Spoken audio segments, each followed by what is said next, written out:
Good evening, folks. Welcome to Mike on the Vikes. It's Josh here, and it's a very sad Josh because the Wolves did not show up tonight, and we dropped Game 2 as well to Dallas. And so I know you know me as Mike on the Vikes, and I have all the Viking paraphernalia behind me, but I'm also a big Wolves fan. I've been one since I was a kid when it was the last time we were in the Western Conference Finals, and so naturally this was another tough loss.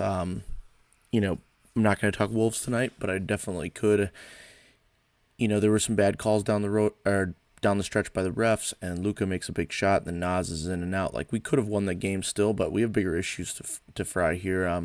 Dallas had a million alley-oops, and our defense isn't there. Ant is not playing at his potential right now, and so the Wolves have a lot of looking in the mirror to do before Sunday, so I'm not going to dwell on that because this is Mike on the Vikes, not Mike on the Wolves, and but it's going to be hard for me to be a little bit more positive. I'm trying to switch gears right now. That's why you're hearing me struggle with the transition. But anyway, appreciate anyone that joins in, listens to this later, or, of course, on the podcast, as is the main medium of Mike on the Vikes.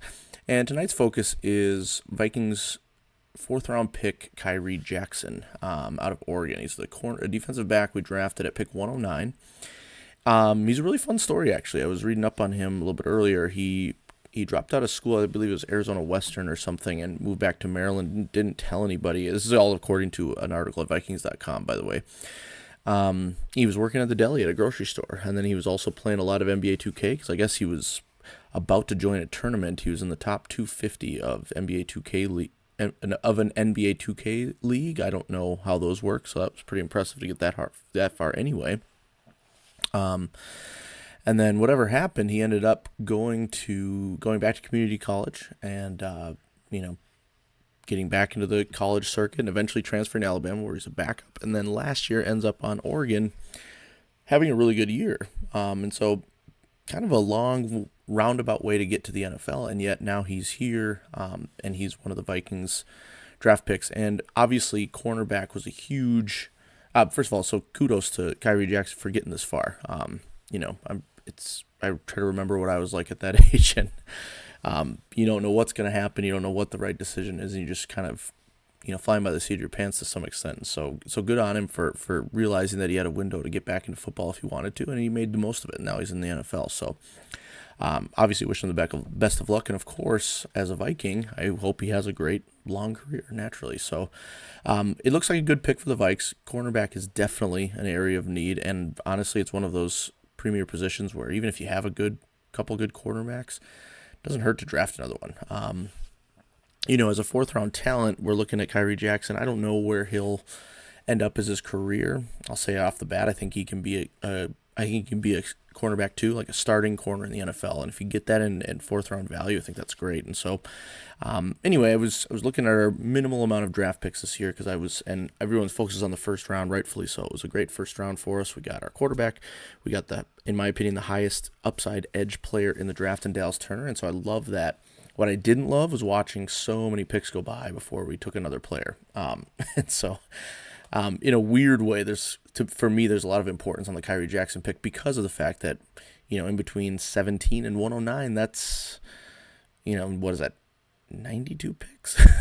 Oh, that's a terrible math, I'm sure. But anyway, maybe 82 picks. I don't know. I can't do math right now. I'm still mad about the Wolves, who lost by 1. There's some basic math for you. Anyway, they kind of an important pick because we missed on a lot of players to move up, and just in general, we don't have a lot of draft picks going forward. So we really got to hope that we can hit on some of them, and I think we have a chance on Khyree Jackson. So I figured I'd devote some airtime to him. I looked into some of his tape. I watched a lot of his game against Washington, one of the games, because I believe there was a game against Washington, like the Michael Penix-led Washington Huskies, who boasted that receiver trio who all went in the draft, right? Rome Odunze, Jalen Polk, and I'm blanking on the other player's name. I apologize, but there was a game where Khyree Jackson played really well with Oregon and didn't play as well. But I've also seen some reports he was kind of injured in one of the games, so who knows what to expect from it. But I went back and watched a lot of his reps in one of the Washington games, and also his game against USC, because of course that was Caleb Williams. I thought I was curious about that one. And I'll be upfront about the fact that I am not going to sit here and pretend I'm a film expert. This is just kind of my take, right? As is my calling card. I'm just another Mike on the Vikes. I'm probably not the first and foremost. So anyway, Khyree Jackson. What I like about Khyree Jackson, we'll start there, is his size. He's 6'3", almost 200 pounds. I love that. In the NFL, you know, I mean, it's been changing over the past handful of years. I remember when corners were like 5'8", 5'9", 5'10". You were lucky if they were 5'11", and then all of a sudden there are more and more receivers at 6'3", 6'4", 6'5", and it's like, how are how are they going to make up for these inches? And so, now corners are 6 flat, 6'1", 6'2". It does feel like everyone's getting taller who plays corner. I don't know if that's actually true or not, but it feels that way. But still, 6'3" is great. I love that length. And actually, he is really near the top of percentiles if you look at his draft profile of height and of reach and spread. And so I think that's huge. Honestly, I think that's it's not just length that was the problem, but I think back to the game against the Cincinnati Bengals, who were starting Jake Browning, right, last year. We were in the Nick Mullen weeks where we were still fighting for the playoffs. We were still just needed to win a couple games, and we would have snuck in as wild card, and we couldn't do it. And one of the games we lost was the Bengals game in overtime, and we were up by a touchdown, and it was late in the game. Jake Browning hucks the ball up deep, and there's T. Higgins, towering over at Caleb Evans. Now I have my own. Caleb Evans was my guy, and I didn't like some of his lack of tenacity I saw, and I don't know if that was scheme. I don't know if that was mentality or nothing. I'm not calling him out necessarily. I just, T. Higgins makes that catch, and as he's falling out, he reaches the ball over the plane, he scores a touchdown. I was like, what? How in the world? And so when I saw that Khyree Jackson was 6'3", immediately my head went there, and I'm not saying that he would have stopped that play. I'm not saying, being tall is exactly the only way to fix that, but I do think that being 6'3", going up against a tall receiver like T. Higgins, I mean, that has to make a difference. So I think that's honestly one of the main things I like. I think his size is very, is set up to be pretty successful in the NFL. 6'3", close to 200 pounds.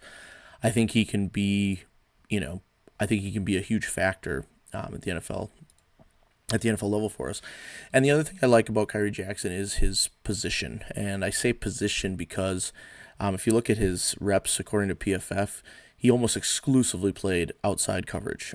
Press man a lot of the time, but almost exclusively on the outside. I mean, he took, over the course of the entire last season, he took like 30 or 40 reps in the slot, and that's about it. And then like a handful in the box. Like, he was pretty much a plug-and-play on the outside. And while that seems like maybe that's limiting and maybe that's not giving him enough versatility to be moved around the defense for Flores, I actually view that as a positive.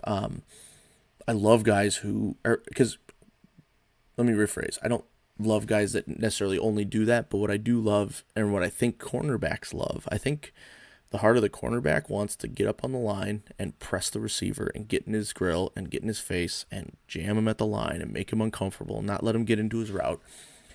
And so, when you have a defensive coordinator like Brian Flores, he's going to leave his DBs on their own on various occasions, and you want a guy that's going to go out and play and go out and get the ball and want to do that one-on-one battling. And also, as much as can be said for versatility, there's also a lot that can be said for if he ends up being a starting caliber corner that you can just plug and play on the outside and not have to worry about it. I think there's a lot to be said for that as well. And so, when I was looking at his reps, looking at the numbers that he was basically only in the outside position, I actually do kind of like that. Like, yes, versatility and moving guys around is a ploy that good defensive coordinators use to maximize their scheme, maximize the talent on the field.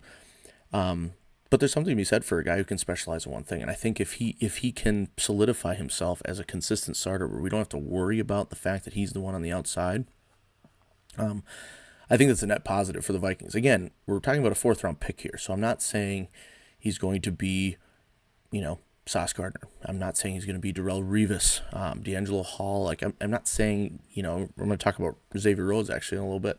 I'm not saying he's going to be one of those guys. We're not drafting him for that. We drafted him at pick 109. We need him to be consistent, to be a starter on the field that we can count on. And I think as an outside press coverage corner, I think he can do that. And so that gets me excited. That's another thing I like about Khyree Jackson out of Oregon. I think that, if he develops in the right way that Flores sees him as he fits into a scheme, I think he can be a really big or give us a really big advantage on the outside, something consistent. Because cornerbacks, you need depth, and let's just be honest, our cornerbacks, even if we consider Byron Murphy our best one, maybe that's not even the case, but he's probably our best one, most consistent, most proven, and it's kind of a thin room for a defensive coordinator that needs corners to be successful. So, in a perfect world, we would have drafted one of the 10 guys I liked between picks 32 and 85, but of course we traded out of that. And again, this isn't a knock on the draft. Again, I think we did what we needed to do, but the unfortunate effect of all those things the unfortunate outcome of all that is that we didn't have a pick to 109. So I like that we went corner, and I think Khyree Jackson is a good pick. And obviously a couple of things I like that I mentioned there. Now there are some things that I don't like, or things that make me nervous, I should say, because these aren't, you see on the screen they're way too handsy. You see his speed. These aren't, I wouldn't say quote unquote issues, but they're also things that could be issues, and that's why I phrased it in the way, like, instead of likes and dislikes, I phrased it as what I'm nervous about versus what I dislike. And every single rep this guy has, he is tugging on a jersey, he is locking arms, he is physical to end all other physical discussions. And I like that as a football fan. You got to be physical, but in today's NFL, I watched some of those reps. I was like, well, that would have been PI. That would have been defensive holding. That would have been PI again. And he's going to have to learn that. Now, the good news is I feel like I had the same, and again, I'm not comparing him completely to Caleb Evans, but I had the same thought for him when I watched his tape before the Vikings drafted him. Because I looked at him, at the time I was writing for a website where I was actually covering the Bears at the time, and I wrote a Caleb Evans as a pick that I wanted the Bears to make. He just seemed like a good prospect, and I still think he's got a shot. I think he needs to improve on last year. And one of my complaints was that, or one of my perceived weaknesses, I would say, I guess is the best way to phrase it, is that he was too handsy. He's going to get himself into trouble from a penalty standpoint. I don't think Caleb Evans has had that issue at the NFL, so it must be something that can be coached out of guys. But it's still something I'm nervous about, because he was not just handsy, he was really handsy. To put it in perspective, I was reading up on his profile. There's a website called NFL Draft Buzz that gives a good set of numbers for a guy's draft profile. And the weaknesses, they put it a lot more softly than I would have. It said, tendency, this is quoting NFL Draft Buzz, by the way, it says, tendency to engage in jersey pulling downfield, indicating over-aggressiveness that leads to penalties. I can't even say that without fumbling it, because that's such an egregious understatement. A tendency to pull down jerseys that leads to over-aggressive and penalties, or whatever I just quoted. It's more than that. It's every play. He's got his hands on the receiver. And within the 5 yards, that's what you want, obviously. You want that physicality. You want that you want a receiver to think, oh shoot, I got this guy across from me again. How am I going to get into my route? And you want them overthinking that thing, or overthinking all that stuff. But down the field, you can't do that. They're going to call that in the NFL every single play. And so big especially if he's going to play primarily on the outside, you're talking 15, 20, 30-yard penalties when he gets called for PI, and then defensive holding is obviously an automatic first down. And so you have, I think that's going to be a big issue. So I'm very nervous about that. Again, he can't possibly be the only college corner that struggles with this, and I guarantee that the NFL teams see that and they say, okay, we'll coach that out of him. We'll figure out a way.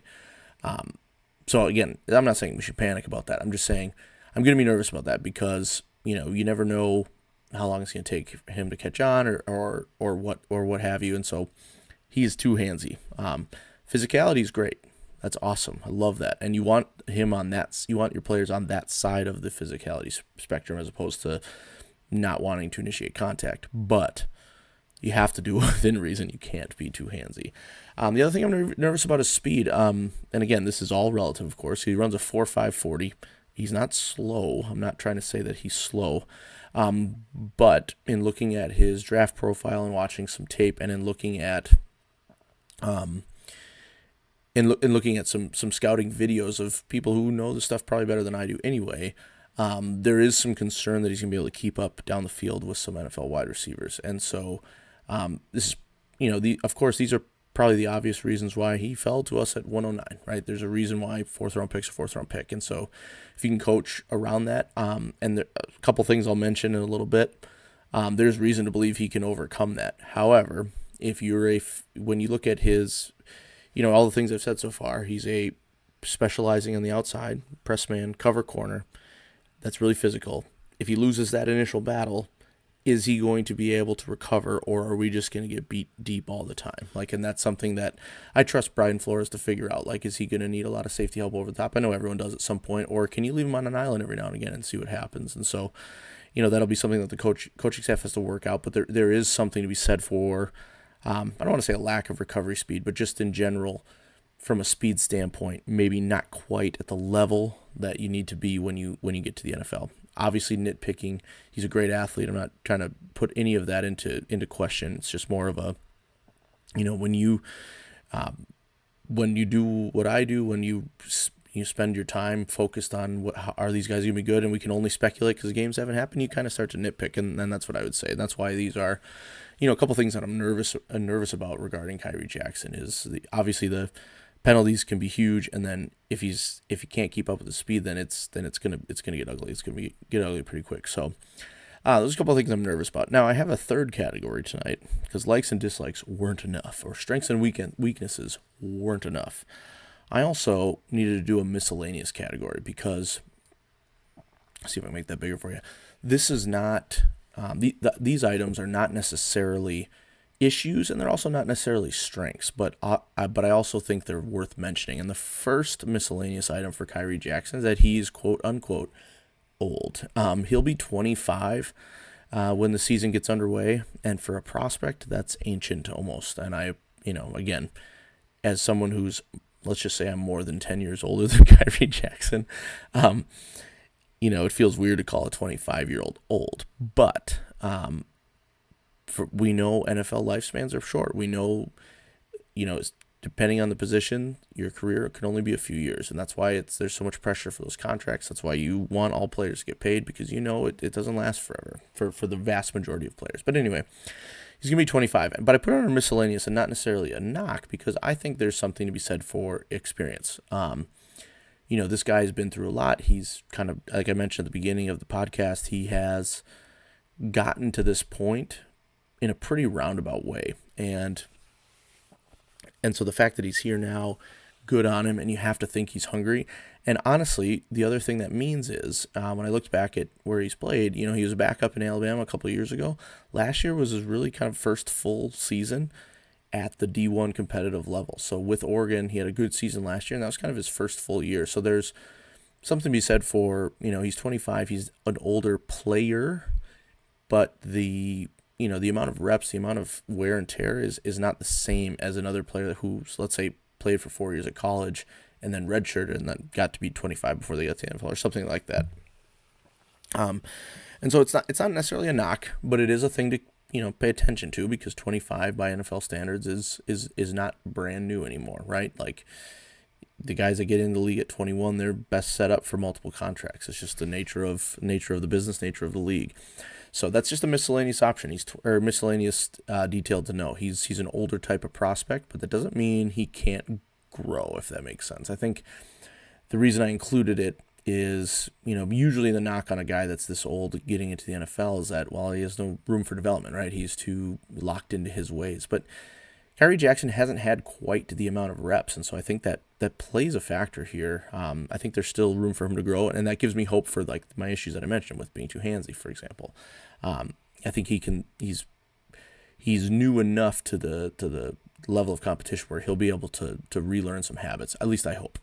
The other miscellaneous thing is just in general some skills that I think he's probably above average at based on what I watched, but I'm not going to say they're like unique strengths. And you see on the screen there tackling, blitzing, and instincts. That same NFL Draft Buzz website has him in the 89th percentile as a tackler, and all the reports I read of him and what I saw from him, he's a good tackler, and that's huge for me. I hate when DBs can't tackle, because sometimes you need your DBs to make tackles. And so I know that you don't want them to be the leading tacklers, and they're not going to be the leading tacklers. But at the bare minimum, you want a guy who's going to go in there and attempt to make the play. And good tacklers usually make the play. One of the scouting videos, and I'm not going to give you the exact stat because I can't reference that person that I watched off the top of my head correctly, so I don't want to screw that up. But his missed tackle percentage was really low, like as in a good indicator that he's a good tackler, and so that was exciting. His blitzing has been something of note on the strengths of all his reports, and from what I've seen as well. And the instincts are the big one for me, and that's another reason I put him miscellaneous. Again, I'm not saying he's got the greatest instincts of all time at corner position or anything like that, and that's why it's miscellaneous. But it's definitely not a weakness, right? He knows when to break off his coverage to go help in the box. He knows when, when to he recognizes the plays. He knows where to go. Like he's a smart football player, and that might speak to the fact that he's older, right? He has had experience. I know some of it's been at the JUCO level, and as a backup, but he does have experience. But also, like I said, the upside because he hasn't been a starter for that long. Kind of talking out both sides of my mouth there, I suppose. But regardless, I think he's got good football instincts, a good football IQ, and I think he's just a guy that, again, under the tutelage of Brian Flores, could be really successful. And I'm looking at him to become a solid CB2. Like, I don't think he's going to be, okay, he's the guy that we're going to just set out there for the next 10 years or anything. And I don't even know if he can be our CB1. I think we might have to keep exploring that position, or Byron Murphy still might be better than him, et cetera, et cetera. But I think Khyree Jackson has some potential here. And so I think the pick was a net positive. I think the pick was smart, and I think that I'm looking forward to see him in purple next year. And I didn't even talk about, holy buckets, I'm just realizing this now. I didn't even talk about what I was going to talk about was Xavier Rhodes, because I don't think he can be that CB1 like Xavier Rhodes was. And what I was going to say was, when I was talking about being handsy, Xavier Rhodes was good for a PI every game, at least the defensive holding every game, if not every game, at least every couple of games. Like, Xavier Rhodes got tons of penalties on him because he was physical, he was in your face. But you took that with him because when he wasn't getting penalized, he was an elite cover corner. And I wanted to make sure I went on record. I don't think Khyree Jackson's going to get to that level. Like, I don't think Vikings fans should look at him and say, okay, this is Rhodes closed again, right? I don't think that's going to be the case when you think about a handsy player, because Xavier Rhodes was good enough to overcome that, right? We didn't care what penalties he picked up because the other 90% of the time he was locked down, just completely stifling on the outside. But for Khyree Jackson, if he can learn how to make sure he doesn't get penalized 7 times a game, I think he can be an outside corner for us that plays for at least for the duration of his rookie contract as a starter, barring injury. And so I think it was a good pick by the Vikings. We needed to go corner, and obviously if he pans out, it's going to be huge because we had a minimal amount of picks this year. Next year we only have three on the books, so we have to make sure that our young guys contribute this year, especially in the ones from last year as well. So I don't believe I have anything else regarding Khyree Jackson. Again, feeling positive in general about the pick, and I hope that he makes the team and becomes a starter, and I hope that it pushes the other guys. Like, we're still waiting to see, is there something in Andrew Booth, maybe Lewis Seen, like Caleb Evans could have a turnaround year. Like, we have some names, some guys that I've liked, but they just haven't quite panned out yet. So anyway, I figured he was probably my most intriguing pick. Obviously we're all talking about J.J. McCarthy and Dallas Turner, but cornerback is a very important position to me, and so I wanted to give him some run time in the offseason before we see a lot of the reports out of camp, which starts in a month and a half or so. So anyway, Mike on the Vikes did a little Khyree Jackson research, and so we're hoping for the best for him, the Oregon Duck, who is now a Minnesota Viking. I appreciate anyone who took time to listen to this. Again, this is podcast first. The YouTube thing is new, as you can tell by this super low-budget background I have going on here. But appreciate anyone who gives me a listen. Again, MikeOnTheVikes.com, Mike on the Vikes on Facebook, Mike on the Vikes on Instagram, all that annoying stuff, and then at JLime8 on Twitter, because got to be different somewhere. But everybody, take a night off, relax tomorrow, and be ready to cheer on our Wolves on Sunday, as we still thankfully have the Wolves playing as we wait for the Vikings to pick up play here this summer. So have a great night, folks. Thanks for listening. It's been a Mike on the Vikes. Peace.